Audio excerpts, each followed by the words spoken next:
ప్రతి చెట్టు ఒక ఉద్దేశంతో దేవుని చేత సృష్టించబడింది. జామ చెట్టు చూడండి, అది జాంకాయ కాస్తుంది. తాటి చెట్టు చూడండి, తాటికాయ. మామిడి చెట్టు చూడండి, మామిడికాయ. ద్రాక్ష మొక్క చూడండి, ద్రాక్ష పళ్ళు. గులాబీ మొక్క చూడండి, గులాబీ పువ్వు. అది మొక్క కావచ్చు, లేదా ఒక జంతువు కావచ్చు, లేదా ఒక చెట్టు కావచ్చు. దేవుడు ఏ పని నిమిత్తము, ఏ ఉద్దేశముతో దాన్ని సృష్టించాడో ఖచ్చితంగా అదే పని చేస్తుంది.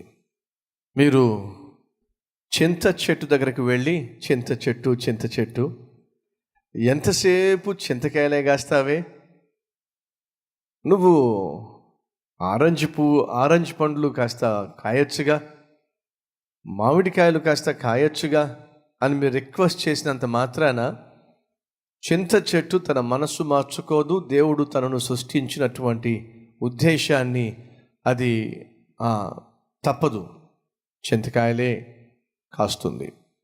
మీలో ఎంతమంది నమ్ముతున్నారు నా పట్ల కూడా దేవునికి ఒక నిర్దిష్టమైన గురి, నిర్దిష్టమైనటువంటి ఆలోచన, ఒక నిర్దిష్టమైన తలంపు, ప్రణాళిక ఉంది అని నమ్మిన వాళ్ళు చూపించండి. దేవునికి నా పట్ల ఒక నిర్దిష్టమైన గురి, గమ్యము, ప్రణాళిక ఉంది అన్నవాళ్ళు వెరీ గుడ్. చక్కగా ఆ చింత చెట్టు చిగురిస్తూ చింతకాయలు కాస్తూ ఉండేది. సడన్గా ఎండిపోయింది. కారణం చెప్పాలి. సడన్గా ఎండిపోయింది. ఆ తర్వాత ఎక్కడ చిగురు లేదు, ఎక్కడ పచ్చిదనం లేదు. ఏమై ఉంటుందో చెప్పాలి. ఒక చెట్టు చక్కగా పచ్చదనం కలిగి చక్కగా పుష్పించాలి, చక్కగా కాయలు కాయాలి అంటే అది దేంతో సంబంధం కలిగి ఉండాలి? ఆకాశంతోనా, భూమితోనా? భూమితో సంబంధం కలిగి ఉండాలి. ఎప్పుడైతే ఒక చెట్టును భూమికి వేరు చేస్తారో అది చచ్చిపోతుంది, ఎండిపోతుంది. ఒక చెట్టును కొట్టేసిన కొన్ని సందర్భాల్లో ఏర్లు ఉంటాయే, ఏర్లు పాడైపోతాయి, పుచ్చిపోతాయి, కుళ్ళిపోతాయి. అలా ఏర్లు కుళ్ళిపోయినా పాడైపోయినా ఆ చెట్టు ఎండిపోతుంది. అంటే అర్థం ఏమిటి? తన జీవితానికి, జీవానికి ఆధారమైనటువంటి భూమిలో నుంచి తాను పొందుకోవలసిన సారముతో కనెక్షన్ పోగొట్టుకున్నప్పుడు చక్కగా పుష్పించవలసిన, లేదా పూత వేయవలసిన, లేదా పండవలసిన ఆ చెట్టు ఎండిపోతుంది. ఒప్పుకుంటారుగా? రైట్. అదే విషయం మరొకసారి మీకు అర్థమయ్యే విధంగా చెప్తాను. మీరు ఇస్త్రీ పెట్టి వాడుతూ ఉంటారుగా, ఎంతో చక్కగా ఇస్త్రీ చేయడానికి అది డిజైన్ చేయబడింది. దానికి మీరు ఎప్పుడైనా ఒక వైర్ చూసారా? ఏ వైర్ అది చెప్తారా? కరెంట్ సప్లై కోసం వైర్ ఉంటుంది. ఆ ఇస్త్రీ పెట్టి నలిగిపోయిన ఆ చొక్కాకున్న ముడతలు పోగొట్టాలి అంటే దానికి ఏం కావాలి చెప్పండి? కరెంట్ సప్లై కావాలి. టీవీ ఫంక్షన్ కావాలంటే ఏం కావాలి? కరెంట్ సప్లై కావాలి. మనిషి సృష్టించినటువంటి వస్తువులు ఎందుకు అవి సృష్టించబడినవో, ఆ సృష్టించబడిన పని చక్కగా చేయాలంటే వాటికి శక్తి కావాలి. ఎప్పుడైతే కరెంట్ సప్లై పాస్ అవుతుందో చక్కగా పనిచేస్తుంది. ఆ కరెంటుతో, ఆ పవర్తో ఎప్పుడైతే కనెక్షన్ ఏర్పడుతుందో, ఇస్త్రీ పెట్టి ప్లగ్ తీసుకెళ్ళి మీరు కరెంట్ సప్లై ఇచ్చేటటువంటి సాకెట్లో పెట్టండి, వెంటనే పనిచేస్తుంది.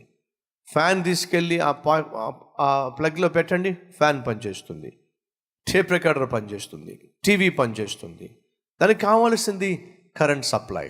ఇప్పుడు మన జీవితాన్ని దేవుడు ఓ చక్కని ఉద్దేశంతో, చక్కని తలంపుతో, ఒక చక్కని ప్రణాళికతో నిర్మించాడు. టీవీని కనుగొన్నవాడు అది ఏ విధంగా ఫంక్షన్ కావాలో దాన్ని ఉద్దేశించి తయారు చేశాడు. ఇస్త్రీ పెట్టిని కనుగొన్నవాడు దానికంటూ ఒక ఉద్దేశాన్ని కలిగి అది ఒక పని చేయాలని చెప్పి తయారు చేశాడు. నిన్ను నన్ను తయారు చేసిన దేవునికి కూడా మన పట్ల కొన్ని ఉద్దేశాలు ఉన్నాయి. సతీష్ కుమార్ పట్ల కొన్ని తలంపులు, ప్రణాళికలు, ఉద్దేశాలు ఉన్నాయి. నీ పట్ల దేవునికి కొన్ని ఉద్దేశాలు, తలంపులు, ప్రణాళికలు ఉన్నాయి. ఇప్పుడు దేవుడు నన్ను ఎందుకైతే సృష్టించాడో, ఆయన సృష్టించినట్టుగా నేను జీవించాలి, నేను ఫంక్షన్ కావాలి అని అంటే, ఇప్పుడు మీరు చెప్పాలి, నా జీవితం ఎవరితో కనెక్ట్ అయి ఉండాలి చెప్పండి? శక్తిని ఇచ్చే దేవునితో కనెక్ట్ అయి ఉండాలి. ఇప్పుడు నా జీవితం దేవుడితో కనెక్ట్ కాకపోతే, దేవుడు ఆశించిన జీవితాన్ని నేను నా జీవితంలో కనపరచడం సాధ్యము కాదు. ఇస్త్రీ పెట్టి యొక్క పవర్ సప్లై, పవర్ కార్డ్ ఏమైతే ఉందో, అది ప్లగ్లో పెట్టకుండా ఆ ఇస్త్రీ పెట్టి ఎలా పని చేయదో, దేవుని చేత సృష్టించబడిన మనిషి తను దేవునితో కనెక్ట్ కాకుండా దేవుడు ఆశించినట్టుగా జీవించడం సాధ్యము కానే కాదు. అడుగుతున్నాను, మనలో ఎంతమందికి ఆ దేవునితో కనెక్షన్ ఏర్పడింది? ఆ దేవునితో సత్సంబంధము ఏర్పడింది? ఒక్కసారి ఆలోచించండి. నీకు దేవునికి మధ్య కనెక్షన్ లేకుండా నువ్వు ఏమీ చేయలేవు. ప్రభు అయిన యేసుక్రీస్తు అన్నాడు, I can do nothing apart from my father. నా తండ్రికి వేరయ్యి నేనేమీ చేయలేను. యేసుక్రీస్తే అంటున్నాడు, నా తండ్రికి వేరుగా, నా తండ్రికి నేను వేరై కనెక్షన్ పోగొట్టుకొని నేనేమీ చేయలేను.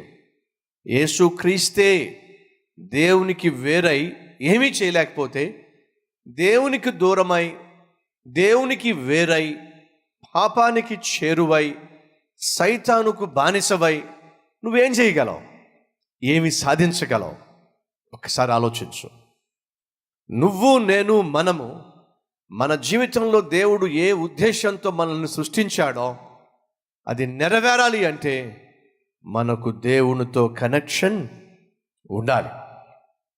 అలా దేవునితో మనకి ఎప్పుడు కూడా కనెక్షన్ ఏర్పాటు చేసే ఆ పవర్ కార్డ్ని ఏమంటారో తెలుసా మీకు?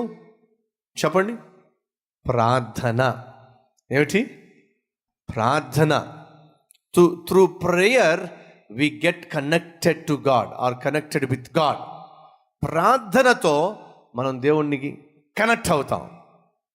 సో ఈ ప్రార్థన అనేటటువంటి పవర్ కార్డ్ దేవునితో కనెక్ట్ కాకపోతే మనం పొందుకోవాల్సిన శక్తి పొందుకోలేము. సో ప్రతి ఒక్కరికి కావలసిన అతి ప్రధానమైనటువంటి జీవిత సారము కావచ్చు, ఆధ్యాత్మిక జీవిత బలము కావచ్చు, ఆ బలానికి ఆధారము దేవునితో మనకున్న ప్రార్థనా జీవితం. ఈ ప్రార్థనా జీవితాన్ని నువ్వు నిర్లక్ష్యం చేయి. ఈ ప్రార్థనా జీవితాన్ని నువ్వు కొన్నిసార్లు ఈ వైర్లు ఎలకలు కొట్టేస్తాయి. తెలుసా మీకు? బాగానే కనిపిస్తుంది వైర్, కానీ లోపల కొన్ని వైర్లు కట్ అయిపోయి ఉంటాయి. కొన్నిసార్లు మన ప్రార్థనా జీవితాన్ని సైతాన్ కూడా కొట్టేస్తూ ఉంటాడు. ప్రార్థనా జీవితాన్ని, దేవునితో ఉన్న కనెక్షన్ని వాడు పాపిష్టి కోరికల ద్వారా, పాపిష్టి ఆలోచనల ద్వారా మన ప్రార్థనా జీవితాన్ని వాడు కొట్టేస్తూ ఉంటాడు. ఈరోజు ఈ అంశాన్ని వింటున్నటువంటి ప్రియ సహోదరుడ, సహోదరి, అడుగుతున్నాను, నీ ప్రార్థనా జీవితం ఎలా ఉంది? ఈరోజు ఈ తీర్మానం తీసుకోవాలి. మొదటిగా ఒక బిలీవర్గా, ఒక విశ్వాసిగా ఉదయమునే లేచి ప్రార్థన చేయాలి. An hour with God will change your course of life, will change your future, will strengthen your relationship with God and also relationship with others. An hour with God will transform your life into likeness of Jesus Christ. ఒక గడియను ప్రభుతో గడిపితే నీ భవిష్యత్తు మారుతుంది, నీ స్థితిగతులు మారతాయి. క్రీస్తు రూపములోనికే నువ్వు మార్పు చెందుతావు. ఇది అలవాటు చేసుకుంటావా? ఉదయమే లేవడానికి, ప్రభు సన్నిధిలో గడపటానికి.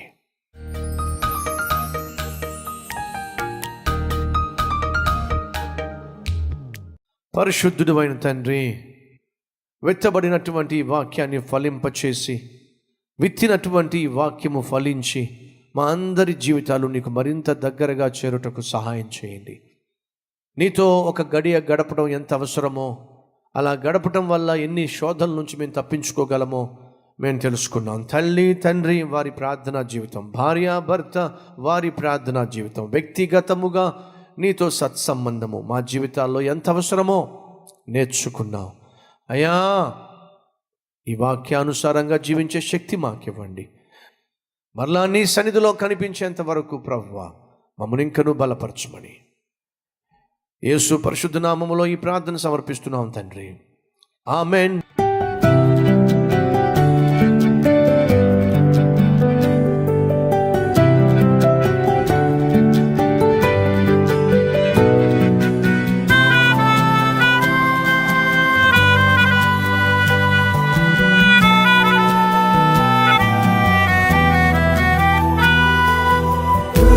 సందేశం మీకు ఆశీర్వాదకరంగా ఉంటే లైక్ చేయండి, అలాగే సబ్స్క్రైబ్ చేయండి.